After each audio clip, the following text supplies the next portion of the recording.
Nos visita ahora Alan Ferli, él es candidato a la segunda vicepresidencia en el Frente Amplio y candidato al Parlamento Andino. Bienvenido, doctor Ferli.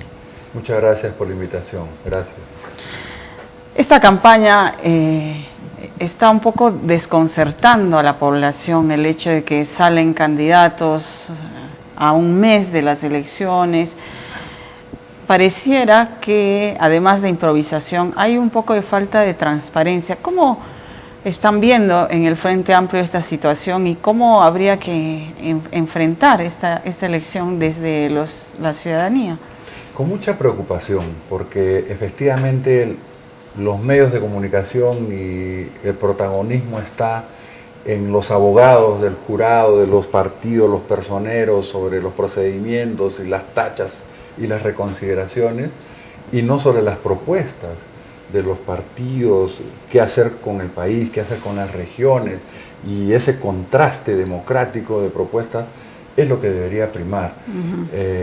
Y en segundo lugar también porque, como ha dicho Verónica Mendoza, nosotros preferimos ganar en la cancha, es decir, disputando la preferencia de la ciudadanía. Para que no hayan observaciones y descalificaciones posteriores, nosotros, ¿no? En principio preferimos o hubiéramos preferido competir con todos los candidatos.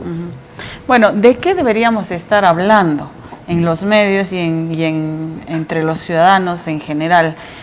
¿Qué necesita el Perú? Usted como economista, me imagino que tiene ese tema más a la mano. ¿Qué hay que hacer a partir del 28 de julio? El Frente Amplio ha propuesto un nuevo modelo económico que tiene 3 ejes de desarrollo. La reactivación económica, porque se ha frenado la economía por la caída de los precios internacionales y la inacción del gobierno, que en vez de invertir ha retraído la inversión, hay tasas negativas de inversión pública. En segundo lugar, una redistribución del crecimiento y los recursos hacia los sectores más vulnerables, atacar la desnutrición infantil, la niñez, y de otro lado los viejos, los que se jubilaron. Por eso duplicar pensión 65 en monto y cobertura es uno de los ejes. Buscar que haya una ciudadanía todos iguales, y no el que tenga plata, servicios de salud o educación de calidad, y los que no tienen esperar meses y con saldos hasta trágicos, ¿no? En tercer lugar, la diversificación productiva, porque un modelo primario exportador genera divisas y genera ingresos fiscales, pero no ha generado desarrollo, no genera empleos suficientes, y más bien lo que trae es una desigual distribución del ingreso. Entonces, planteamos una diversificación y desde el corto plazo una defensa de la industria nacional contra la competencia desleal, una reactivación de las exportaciones no tradicionales. Hemos hecho nuestra la propuesta de ADEX de restitución, de devolución de impuestos al 5%, hemos añadido 10% para nuevos productos y procesos, restituir la franja de precios para el sector agrícola, que ha sido virtualmente eliminada por este gobierno, y otra vez la competencia desleal, generar un fondo de 10.000 millones de soles para apoyar a la pequeña y mediana empresa y al sector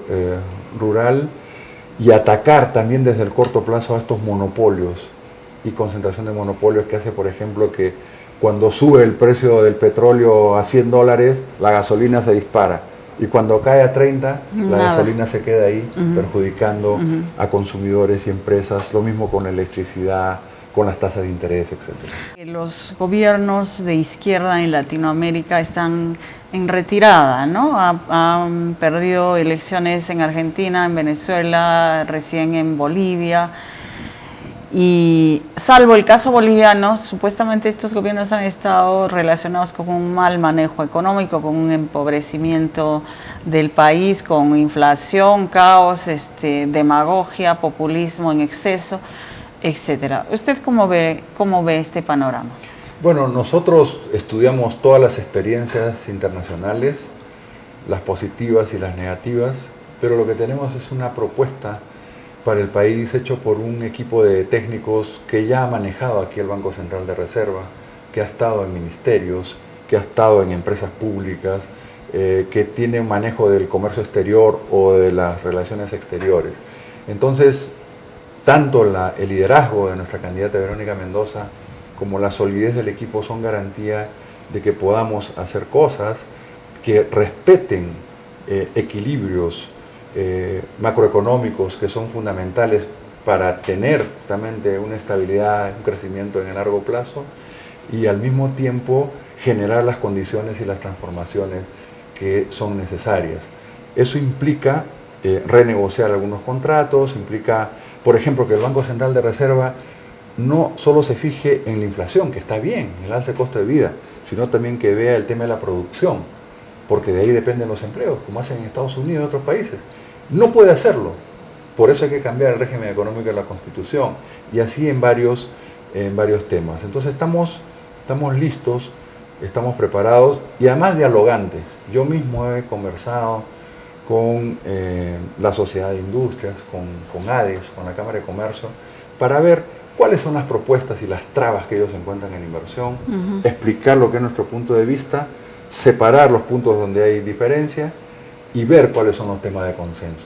Por ejemplo, en ciencia y tecnología, en diversificación exportadora, en diversificación productiva. En todo caso, cada país tiene que construir su modelo. Por supuesto, nosotros... No se puede imitar. No, nosotros, además no se puede porque las condiciones del país son peculiares, económicas, sociales y históricas. Entonces, tenemos que ver lo que ocurre en el mundo, en la vecindad y en los países desarrollados, y tomar prácticas que han funcionado, adecuándolas a nuestro país. Una demanda frecuente en las regiones es la descentralización fiscal, que creo que estamos a años luz todavía de eso, porque incluso otras competencias están siendo recentralizadas, en algunos casos por mal desempeño de algunos gobiernos regionales, y en otros porque pareciera pues que siempre hay una voluntad de centralizar desde el poder en Lima. ¿Cuál es el planteamiento del Frente Amplio en este tema específico? Ese es un punto central, porque la macrocefalia, digamos, de Lima respecto al resto del país es un problema histórico, y los movimientos descentralistas tienen en Arequipa y en el sur, ¿no es cierto?, paradigmas y referentes que yo creo que hay que retomar. En ese sentido, nosotros somos partidarios de una desconcentración de funciones y, por supuesto, de una descentralización fiscal que implique que mayores atribuciones con mayores recursos a las regiones, y eliminar esta tiranía del SNIP y del Ministerio de Economía y Finanzas, que no es solo con las regiones, sino con los otros sectores productivos. ¿Y eso es posible en corto plazo o en mediano plazo? ¿De qué estamos hablando? Eso se puede dar en el corto plazo. Eliminar esas funciones, dar más recursos, atribuciones, en diálogo con los gobiernos regionales. Yo creo que es extraordinario lo que ha pasado con la Mancomunidad del Sur. ¿Por qué? Porque es una iniciativa que nace de las autoridades regionales, más allá de sus diferencias, crea economía de escala, permite cooperación en distintos recursos y sale desde acá. Yo creo que eso es lo que hay que potenciar y apoyar, y no que el Estado desde Lima decida qué hay que hacer o no hay que hacer. En resumen, ¿por qué cree usted, por qué diría a la población que es necesario cambiar el modelo, que es lo primero que ha planteado, cambiar un modelo económico que en teoría nos ha ido bien en las últimas 2 décadas, y el discurso de los gobiernos ha sido de haber mantenido el crecimiento, más allá de que efectivamente coincide con una alza de precios a nivel internacional de las exportaciones básicas que hace el Perú, ¿no? Pero, ¿qué otras consideraciones o cómo en época de vacas flacas, digamos, no es muy arriesgado hablar de cambiar de modelo? Bueno, ya hay 2 puntos centrales y una reflexión profunda como siempre, ¿no? O sea, primero es el crecimiento. Estos son patrones de crecimiento cíclicos. Hay crecimiento en un modelo primario exportador cuando el precio internacional está alto, cuando la tasa de interés es baja y llegan flujos de capital, y por lo tanto hay una expansión. Pero cuando cambia, porque son ciclos que tienen periodos de auge y periodos de caída, enfrentamos frenazos económicos, recesión y otros. Entonces el Perú no puede continuar con ese modelo. No decimos que no haya minería responsable o que no se exploten recursos naturales, no se está planteando ese extremo. Hay que dar valor agregado, introducir conocimiento, fortalecer las cadenas globales, las cadenas de valor y los clústeres y tratar de integrarnos a algunas cadenas de valor. Eso está bien. Tiene que haber una economía abierta, no podemos cerrar la economía, correcto, pero no podemos tener una apertura importadora o permitir una competencia desleal que quiebra a la industria nacional. Por supuesto, hay que mantener la apertura y usar los instrumentos que nos da la Organización Mundial de Comercio para enfrentarlo. El otro tema es el de la coyuntura. Justamente cuando hubieron vacas gordas, allí es que debió utilizarse los recursos para la diversificación. Ahora hay vacas flacas, entonces ¿qué hacemos? Porque esa coyuntura de caída de precios se va a mantener por lo menos 5, 6, 7 años. Los propios estudios del Fondo Monetario así lo muestran. Si nos quedamos así, se queda detenida y vamos a entrar en una recesión. Lo que planteamos es prender otros motores del crecimiento.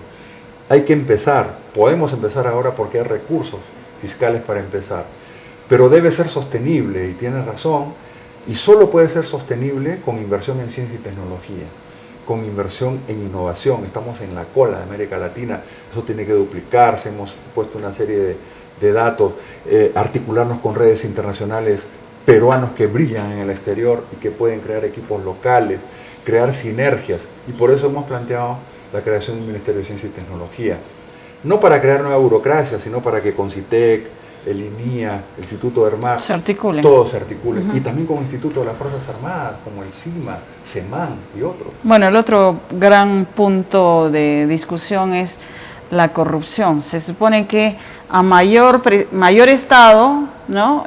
Hay más riesgo de corrupción, porque la corrupción efectivamente, y sí ha sucedido así en el mundo, ha penetrado a todas las instancias de gobierno, y en nuestro país peor, ¿no?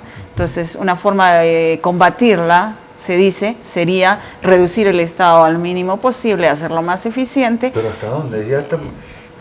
Ya reducir el Estado, si ni siquiera pueden pagarle a la policía, si ni siquiera el rol del Estado clásico, que es atender la defensa, la seguridad, se puede cubrir con este Estado mínimo que nos han convertido justamente.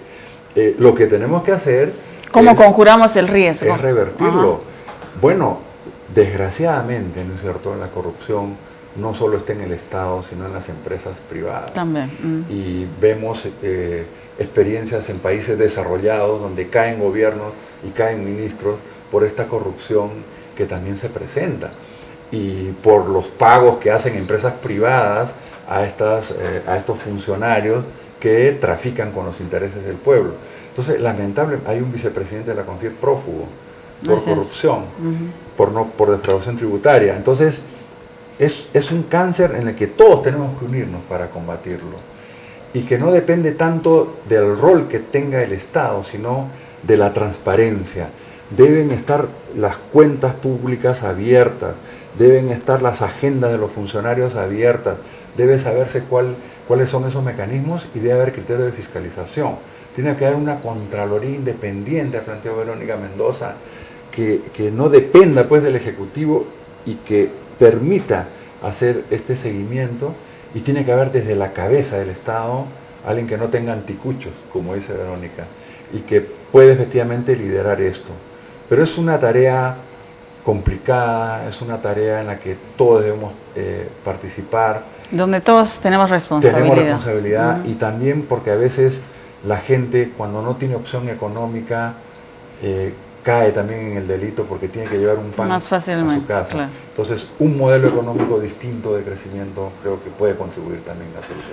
Muy bien. Muchas gracias, señor Ferli, por estar con nosotros. Muchas gracias por la invitación, y agradecerle a su audiencia, y esperamos que sigan apoyando las posiciones del Frente Amplio. En todo caso, estamos listos para el debate. De acuerdo. Muy amable.